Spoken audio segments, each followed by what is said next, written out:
출애굽기 15장 26절에 있는 나는 너희를 치료하는 여호와임이라 라고 하는 이 말씀, 우리가 흔히 여호와 라파 이렇게 부르기도 하죠. 우리는 이 말씀을 우리가 아주 좋아합니다. 나는 너희를 치료하는 여호와라. 단순히 우리의 질병의 치료 문제가 아니라 우리의 모든 치료가 필요한 모든 영역에서의 우리 하나님은 치료하시는 하나님이시다라고 하는 사실 우리는 믿습니다. 나는 너희를 치료하는 여호와임이라. 이 말씀이 나온 이 상황을 우리가 오늘 본문에 보면 홍해를 하나님의 은혜 가운데 기적으로 건넌 이스라엘 백성들이 이제 홍해를 건넌 후에 이제 가나안 땅을 향한 광야의 여정에 들어가게 되죠. 스루 광야라고 하는, 오늘날로 말한다면 시내 반도 북쪽에 있는 그러한 광야 지역을 말합니다. 그 광야의 길, 사흘 길을 걷는 동안 물을 발견하지 못하다가 3일 만에 발견한 물이 있는데, 그 물이 하필이면 먹을 수 없는 물, 쓴물. 그래서 그곳을 마라라는 이름이 붙여졌다는 거죠. 마라라는 곳에 이르렀는데 그들은 그 물을 먹을 수가 없었다는 겁니다. 오늘 여러분, 당장 그들에게 필요한 것은 물입니다. 광야의 사흘길을 걸었다면 얼마나 목말랐을까, 그죠? 아마 죽기 일본 직전이었을 수도 있을 겁니다. 사람은 우리가 알다시피 60~70%가 물로 구성되어져 있습니다. 그러니까 물이 없다면 죽은 거나 마찬가지죠.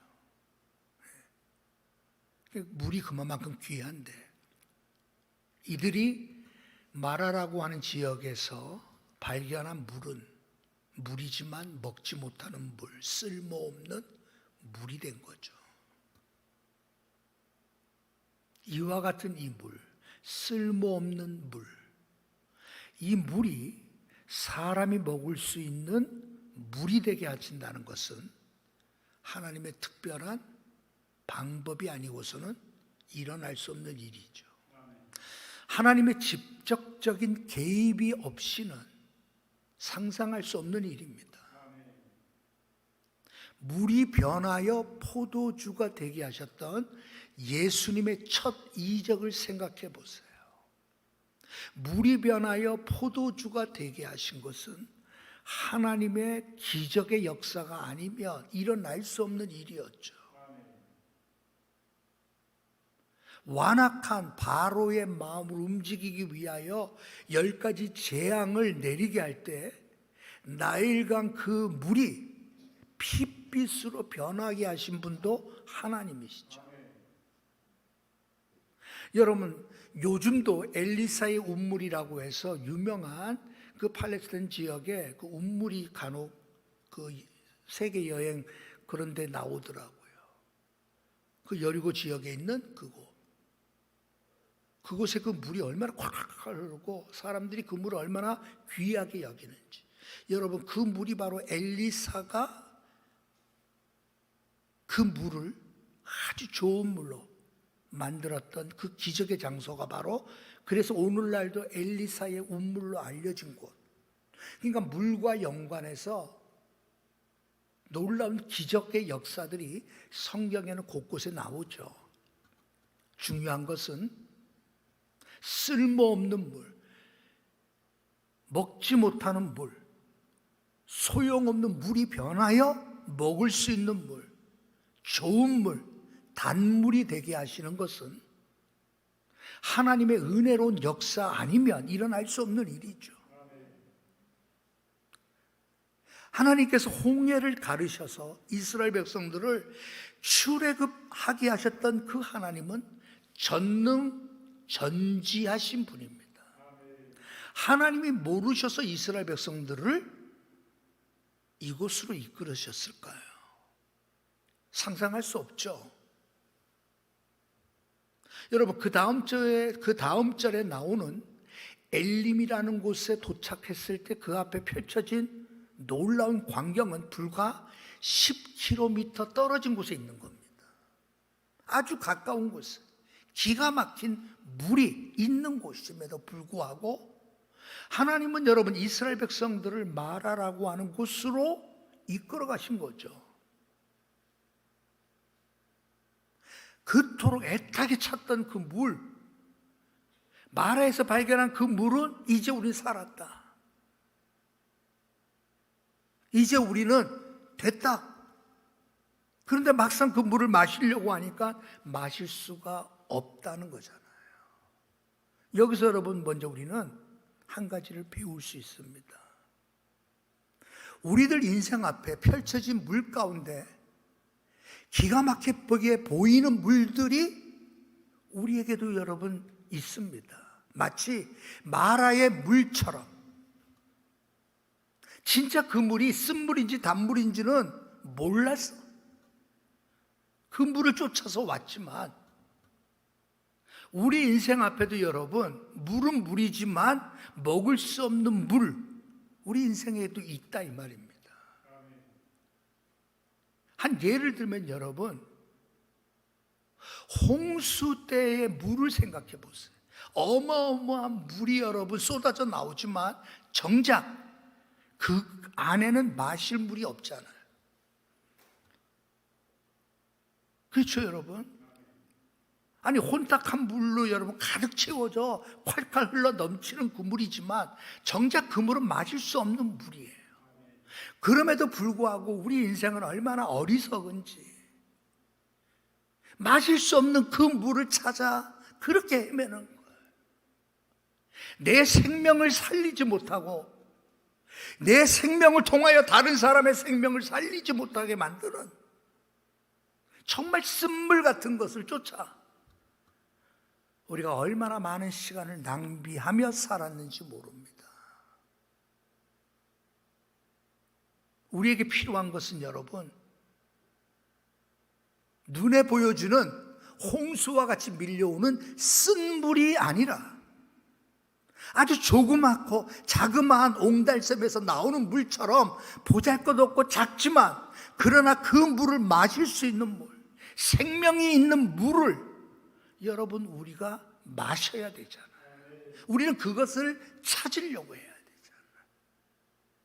많은 사람들은 여러분 마라의 쓴물 같은 것들, 여러분 그것을 성공이라고 생각하고 그것이 여러분 부자라고 생각하고 그것이 권세 있는 자리라고 생각하고 그것이 여러분 다른 사람들을 호령할 수 있는 자리에 이른 것이 마치 쓸모없는 물인지도 모르고 콸콸 흘러나오는 넘쳐나는 정말 여러분 오염된 그 쓴물, 우리는 그것을 찾아 헤매지 않았는가 먼저 생각해 보게 됩니다. 결국 이스라엘의 이 문제는 물이 없는 것이 문제가 아니라 마실 수 없는 물이었다는 게 문제였잖아요. 그렇죠? 인생에는 여러분 쓴물과 단물 우리는 다 경험하며 살아왔습니다. 결국 우리가 깨달은 게 뭐예요? 물은 많은데 내가 마실 수 없는 물이라면 나한테는 아무 소용이 없었다라는 거예요. 네? 아니 물이 얼마나 많은데 그것을 내가 얼마나 자랑스럽게 여겼는데 그것을 바라보고 내가 얼마나 흐뭇했는데 그것을 보는 많은 사람들이 얼마나 부러워했는데 결국 여러분 그러한 모든 것들이 내가 마실 수 없는 물이었다는데, 쉽게 얘기해서 여러분 가진 게 암만 많아도요 그것이 나를 살게 하지 않는, 살게 하는 것이 아니라면 그것은 여러분 내 인생의 쓴물입니다. 쓴물입니다. 예? 하나님 앞에 헌신하고 봉사하고 주를 위하여 여러분 내 삶을 드리지 아니하고 내가 가지고 있는 그 많은 것들 모든 게 뭐예요? 다 내 인생에는 쓴물과 같은 거예요. 오늘 헌신하지 않는 사람이 내일 헌신할까요?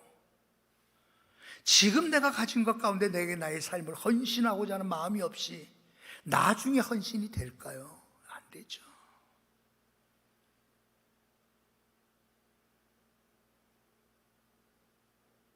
오늘 여러분 이 본문의 말씀을 통하여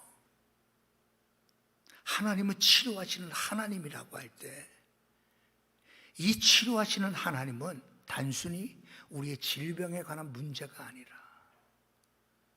쓴물과 같은 그 헛된 것을 쫓아 살았던 우리의 잘못된 마음을 고치시고 우리의 잘못된 시각을 교정해 주시고 정말 내 인생을 단물과 같은 인생이 되게 하시고자 하시는 하나님의 치료가 우리에게 필요한 줄로 믿습니다. 하나님은 치료하는 하나님이라고 하실 때 중요한 것은 여러분 쓴물과 같은 내 인생이 단물처럼 변하게 하시는 그것이야말로 놀라운 치료라 이 말입니다.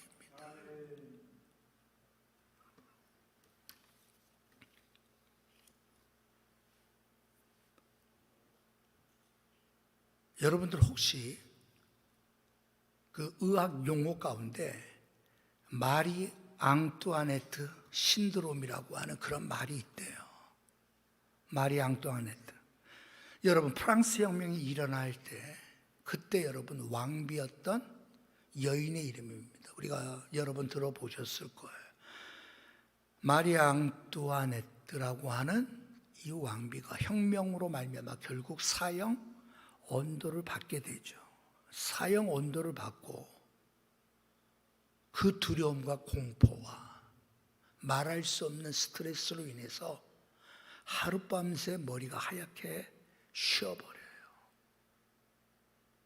여러분 이것 때문에 병원에 찾아오는 사람들도 있거든요. 자, 그러한 사람들을 가리켜서 마리 앙뚜아네트라고 이렇게 부른다는 거예요. 쉽게 얘기해서 여러분 말할 수 없는 스트레스가 우리의 신체의 일부를 변화시킨다는 거예요. 하룻밤 사이에도. 여러분 이러한 것을 체험했던 그 독실한 의사이자 크리스찬 지금 선한 목자병원 원장에 관한 이야기를 간증으로 들어보니까 이해가 되더라고요. 이창우의 원장이 미국의 어린아이들하고 4명이 유학을 떠났는데 97년도 IMF가 터지잖아요. 그래서 어렵게 마련했던 유학 비용이 정말 헐값이 돼버리고 등록금도 못 낼 지경이 되고 생활하기 얼마나 힘들었어요. 그러니까 아이들에게 햄버거 하나를 사줄 수 없는 형편이 되니 이루 말할 수가 없죠. 답답함과 정말 비참함이 얼마나 괴로웠던지 하나님 앞에 기도한다고 해도 마음이 풀리지가 않나. 그 답답한 시절을 보낼 때 어느 날 문득 거울을 봤더니 자기 머리가 하얗게 변해버린 거예요. 그래서 이분이 깨달은 게 있어요. 그게 뭐냐고 하면 사람의 질병은 마음으로부터 온다는 거예요. 예? 마음으로부터 온다는 거예요. 인간의 건강은 마음 환경에 달려 있다. 그러니까 철학적인 표현으로 쓰자면 그렇게 표현한다는 거예요. 질병의 원인은 수없이 많겠죠. 왜? 수 없는 질병이 있으니까. 그 질병의 원인들 수없이 많지만 그걸 일일이 다 열거할 수는 없지만 한 가지 분명한 것은 뭔가 하면 내 몸에 변화를 가져오기 이전에 마음의 변화부터 시작된다는 거예요. 즉 마음의 환경, 여기서부터 모든 질병은 출발한다라고 그분은 그렇게 얘기하더라고요. 예. 성경적으로 봐도요. 성경적으로 여러분, 성경에서 말하는 질병은 단순한 육체의 질병만을 말하는 게 아닙니다. 성경에서 말하는 진짜 질병은 뭐냐면 하나님이 내 마음에 떠나 있는 상태를 질병이라고 얘기하죠. 쉽게 얘기해서 하나님을 생각 안 하고 살아도 별 차이가 없는 거예요. 하나님이 떠오르지 아니하고 하나님을 생각나지 않아도 아무 이상이 없는 그 병을 무슨 병이라 그럴 거예요? 말기, 암 환자와 같은 존재죠. 예? 아니 한 주간 살면서도 교회 오기 직전에야 하나님 생각나고 성경이 생각이 나면 정말 위험한 거죠. 성경은 그것을 질병이라고 얘기해요. 그러한 마음이 하나님의 은혜를 얻어 하나님이 내 마음에 모셔지고 주님이 내 마음속에 그려지고 매 순간 주님과 함께 사는 기쁨을 맛본다면 여러분, 성경은 그것을 치유라고 표현합니다. 회복이라고 표현하고 고침받았다라는 표현을 쓰는 겁니다. 자, 나 여호와는 치료하는 여호와라고 하셨을 때 하나님은 여러분 이스라엘 백성들에게 그의 마음을 치료하고 싶었던 거예요. 마음을 치료하고 싶었던 거예요. 우리 흔히들 여러분 만사는 마음 먹기에 달렸다라고 말하죠. 뭐 어느 정도 맞아요.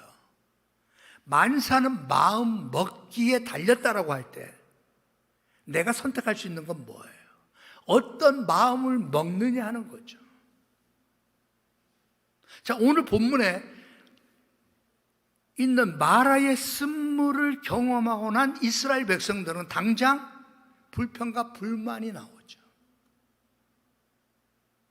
그것은 여러분 그들의 마음이 불평과 불만으로 가득 찰 수밖에 없는 마음 상태였기 때문에 그런 거죠. 반면에 모세는 여러분 이 사건, 마라의 이 사건을 당하는 순간 모세가 선택한 건 뭐죠? 엎드려 부르짖으며 하나님 앞에 기도하는 것. 그러니까 여러분 만사는 마음먹기에 달렸다는 것. 내가 기도를 선택할 것인가? 아니면 눈에 보여지는 것 때문에 불평과 불만을 선포할 것인가? 마음먹기에 달린 게 맞아요. 기도해야 된다는 걸 알면서도 기도가 여러분 할 마음이 내 안에 없다면 여러분 이거 고침받지 않으면 안 되는 겁니다. 악한 마귀, 원수 마귀에게 우리의 마음이 심하게 빼앗긴 거예요. 세상의 재리, 세상의 유혹에 내 마음이 빼앗겨 있는 거예요. 원수 마귀가 내 마음을 지금 사로잡고 있는 거예요. 엎드려 부르짖으며 기도할 수 없는 이 마음, 치료하는 여호와께서 고쳐 주셔야 됩니다. 제가 일전에 의사 선생님 만나서 쭉 이런 작업을 했더니 그분이 그러더라고요. 내 얼굴을 그렇게 보고 싶어도 내 얼굴을 보지 못하고 죽어가는 환자가 너무 많습니다. 예? 내 얼굴을 보고 나를 만나고 상담하고 나를 만나고자 하는 사람이 그렇게 많다는 거예요. 그래서 자세한 것까지 제가 도와드릴 수 없습니다. 그러더라고요. 그러면서 내가 자기 얼굴을 보지 못하고 죽어가는 환자가 나한테는 수많이 있습니다. 나는 내 얼굴을 보지 못하고 죽어가는 그 사람들, 그 수많은 사람들 때문에 나는 다른 것을 할 여유가 없습니다. 이제 그렇게 얘기하면서 다른 병원에서 치료를 받으십시오. 이제 그러더라고요. 오늘 여러분, 우리는 치료받아야 될 부분들이 우리에겐 다 있잖아요. 내 인생이 지금 마라의 인생처럼, 마라의 쓴물처럼 내 인생 자체가 써버린, 아주 쓰디 쓴 존재가 되어버린 사람도 있을 수 있잖아요.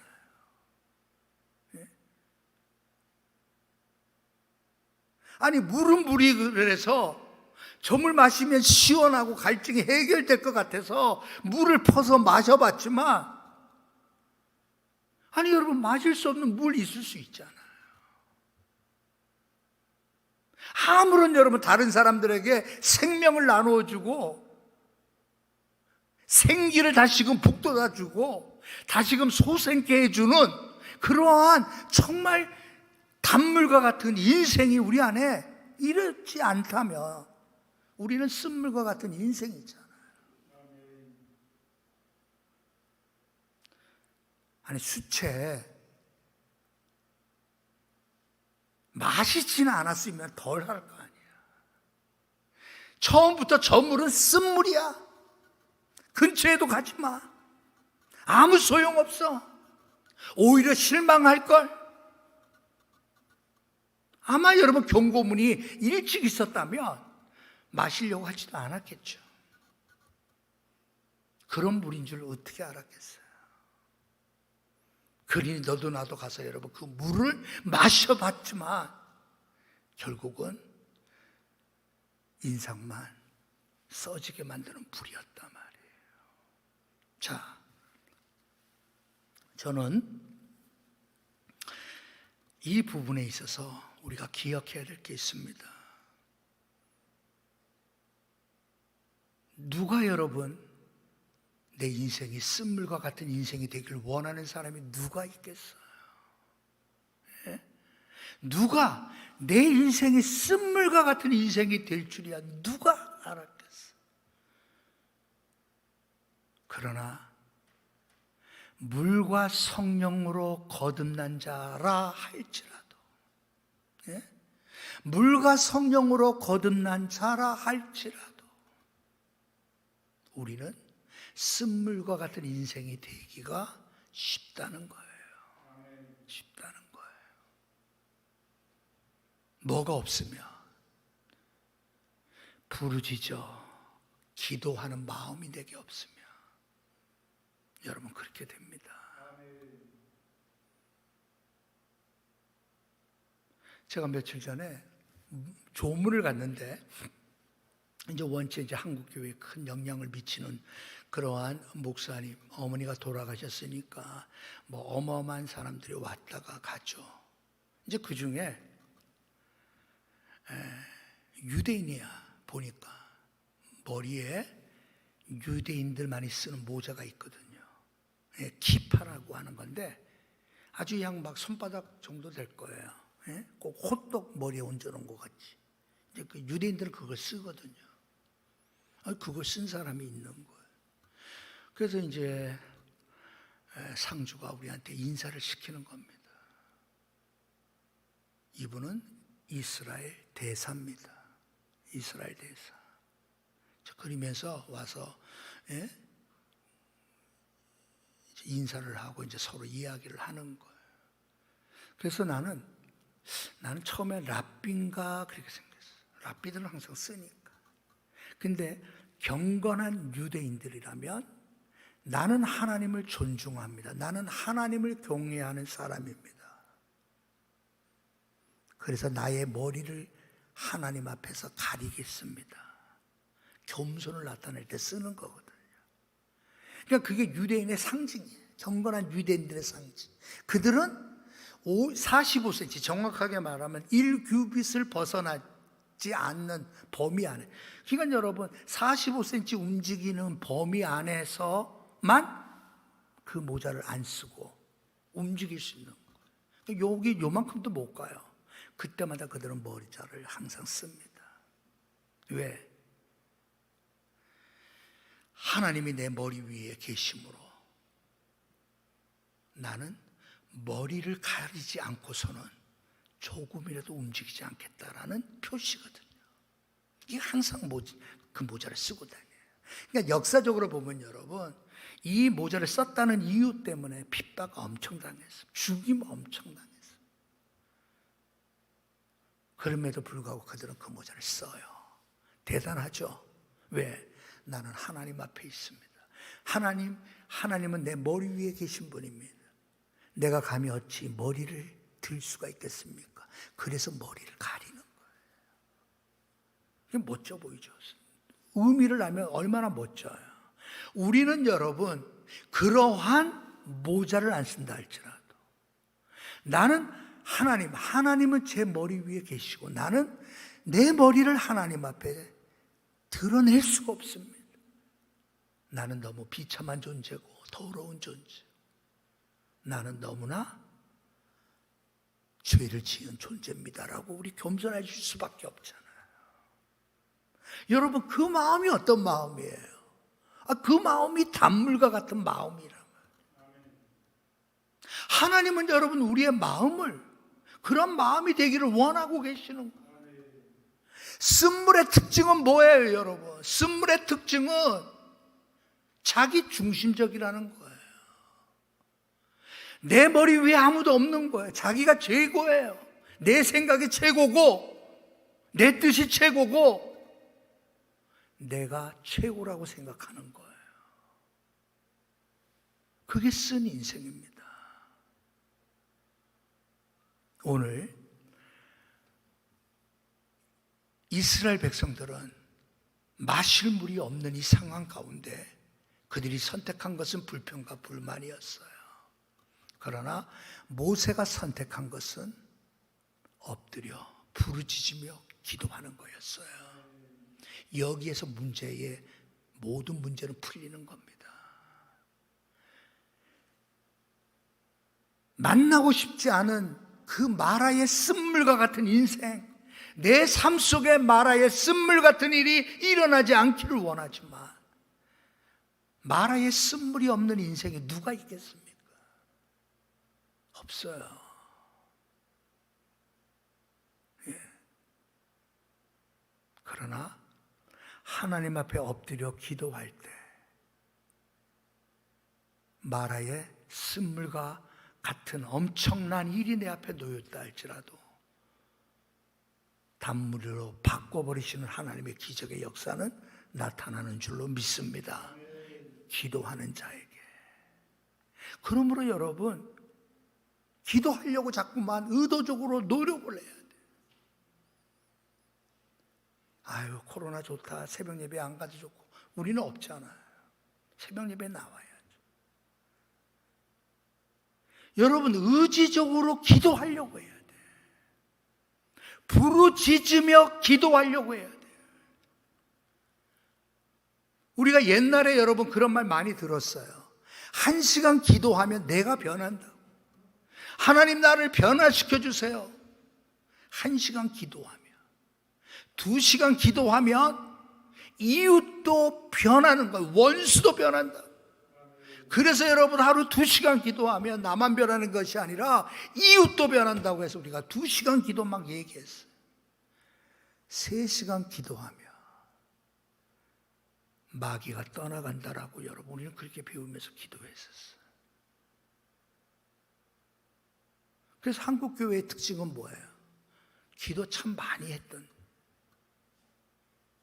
오늘 여러분 우리가 부르짖으며 기도하는 일이 끝나기 전까지 우리 인생은 끝난 게 아니라 말이에요. 내가 죽어 숨짐으로 말미암아 내가 지옥을 가든 천국을 가든 내 죽음이 나를 멈추게 하기 전까지 내가 기도할 수만 있다면, 기도하는 한 우리에겐 끝이 없는 거예요. 그렇죠? 기도할 수 있는 한. 그러므로 여러분 생각하셔야 돼요. 우리는 기도하려고 해야 돼요. 왜? 기도할 때 하나님이 우리에게 무슨 은혜를 주시냐면 문제 해결의 은혜를 주시는 거예요. 오병이어 때를 생각해 보세요. 주님께서 어린아이가 가지고 온 저그마한 그 오병이어를 손에 들고 하늘을 우러러 축사하실 때 기적이 나타나요. 축복하며 기도할 때 오병이어의 기적이 나타났어요. 다니엘이 여러분 사자굴에서 하나님 앞에 기도할 때 사자의 입이 봉해지는 기적이 나타났던 거죠. 성경에 나타난 모든 기적은 기도가 그 바탕에 있었던 것을 우리는 봅니다. 내 인생이 가장 화려했던 때를 스스로 한번 적어보세요. 생각해보세요. 나는 그때가 최고였어.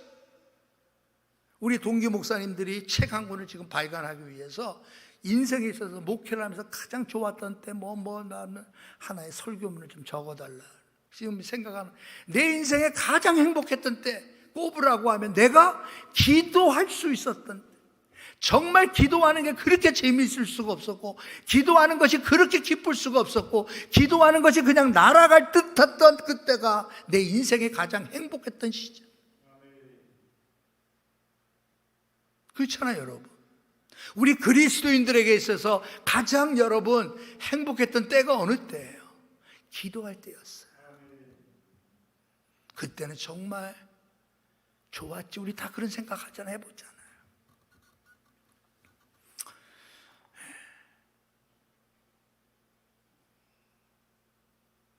그렇다면 여러분, 하나님은 어떤 해결책을 주셨던 거예요? 한 나무를 지시하사, 그죠? 그 나무를 그 물에, 쓴물에 던지라는 거 아니에요.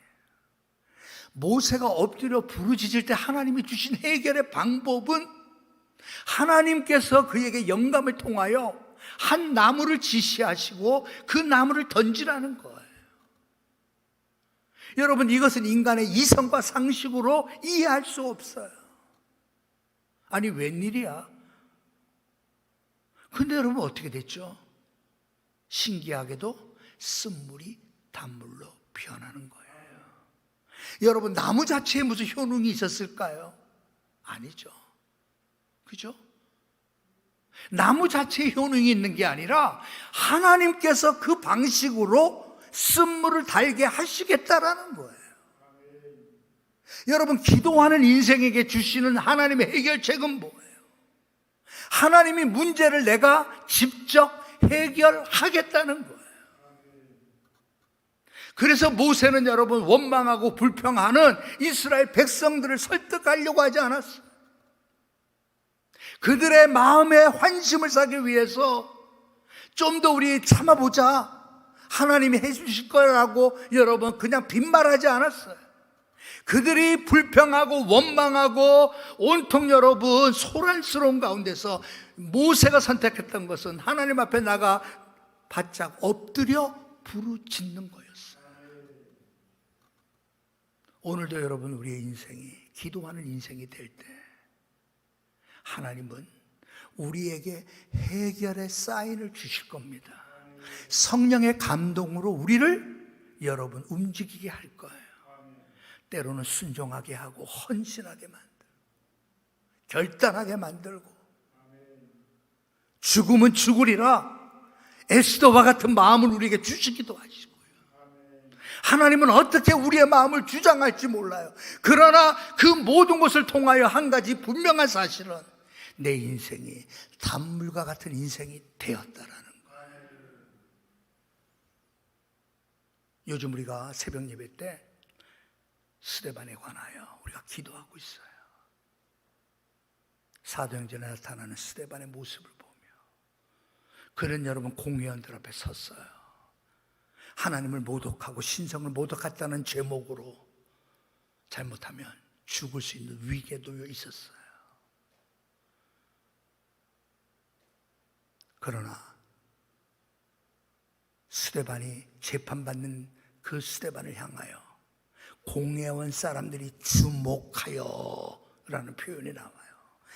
스데반이 좀 특별하거든. 아니, 지금 저 사람이 지금 사느냐 죽느냐 문제 앞에서 스데반의 모습을 보니까 저 사람은 특별해. 왜? 창백해져 있어야 할 얼굴이 아니야. 예? 거짓 증인을 내세워 자신을 모함하고 신성 모독죄로 여러분 억지로 재판에 끌고 가는 그 악한 그들의 행위를 보고 분노하고 치를 떨고 얼굴이 붉게 푸르륵, 불그럭해야 될 그 얼굴이 아니었단 말이에요. 그래서 성경은 그렇게 표현하더라고. 그를 주목하여 보니까 천사의 얼굴과 같더라. 천사의 얼굴과 같더라. 왜 그래요? 스데반 마음속에는 주님이 계신 거였어요. 그렇죠? 자, 오늘 한 나무까지는 우리가 구속사적으로 표현할 때 예수 그리스도를 예표하는 것으로 봅니다. 십자가의 예수 그리스도. 여러분, 그 나무를 상징하는 것은 십자가라고. 여러분, 우리는 그렇게 해석해요. 궁극적으로 여러분, 우리의 마음에 던져져야 할 나무는 예수 그리스도라는 거예요. 예수 그리스도가 내 마음에 던져지는 순간 놀랍게도 이상하게도 죽음 앞에서도 두려워하지 않는 거예요. 예? 예수 그리스도가 내 마음 안에 계실 때 죽을 것 같은 상황 속에서도 담대해지는 겁니다. 용기를 갖게 되더라고요. 힘을 주시고, 이게 하나님의 방법이란 말이에요. 오늘도 여러분들의 얼굴이 천사의 얼굴과 같게 되기를 원합니다. 우리 일부 예배 때는 다 사진을 찍었어요. 이게 여러분 1주 전에 여러분의 모습입니다. 다음 주에 여러분들의 모습과 비교해 볼 거예요. 한 주간 예수 그리스도를 얼마나 내 마음에 모시며 살았는지, 정말 내 마음의 환경 속에 쓴물과 같은 내 마음이라 할지라도 내 마음에 하나님이 지시하신 그 나무, 즉 예수 그리스도의 십자가의 은혜가 내 마음에 던져지는 순간 우리는 단 인생으로 변할 수밖에 없는데, 단 인생으로 변할 수밖에 없는데, 여러분, 그 얼굴이 천사의 얼굴처럼 변해지지 않을 수가 없죠. 이 시간도 하나님의 은혜로 여러분들이 치료되기를 원합니다. 예? 하나님이 여러분들을 치료해 주셔야 돼요. 내 마음 하나님, 쓴물과 같은 내 인생 되지 않게 주십시오. 단물과 같은 인생이 되어져서 정말 누군가에게 유익한 자가 되고 은혜를 베푸는 자가 되고 헌신의 본을 보이는 자가 되게 하고 누군가에게 살아계신 하나님이라고 간증하며 살 수 있는 저와 여러분 되시길 주님의 이름으로 축원합니다. 오늘도 치료해 주시는 하나님은 여러분의 단순한 질병의 문제, 암의 문제, 여러분 그것을 뛰어넘어 여러분들의 마음, 쓴물처럼 되어져 버린 내 마음을 고쳐달라고. 내 마음에 하나님 십자가의 은혜가 던져지게 해주십시오. 단물 같은 인생 되기를 원합니다. 한 주간도 복된 한 주간 되길 주님의 이름으로 축원합니다.